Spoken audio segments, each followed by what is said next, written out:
And then, something had changed. Kiran did not understand how, but at some unknowable moment, the entity had become aware of its own existence, a self-recognition that shattered its timeless stillness. With awareness came curiosity, and with curiosity came the drive to experience. Yet bound to the void, it had no means of doing so. He was not the first to have walked the mental pathways that led to the unknown, but he was the first to come close enough, open enough, for it to step through. Over time, the distinction between Kiran and the observer blurred. He was still himself, his body, his voice, his mind, but his thoughts were no longer singular.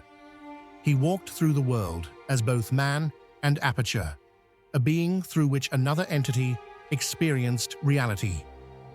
He would stand in a marketplace, watching merchants barter over goods, and suddenly his mind would be filled with flashes of an existence where commerce was conducted not with objects, but with the exchange of moments, where time itself was traded as currency.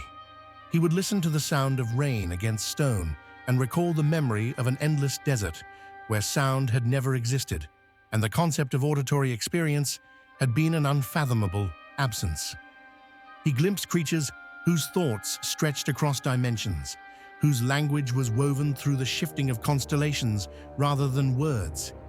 He saw an entire civilization built upon the back of an ancient, slow-moving god, whose endless migration through the Ostrom dictated the rhythm of their days and nights. These were not his memories. They were impressions, remnants of the entity's past, if something so vast and formless could even be said to have a past, but they felt real. They pressed against the edges of his consciousness, overlaying themselves upon his waking life. At times, he found himself moving without realizing why, drawn by an instinct that was not his own.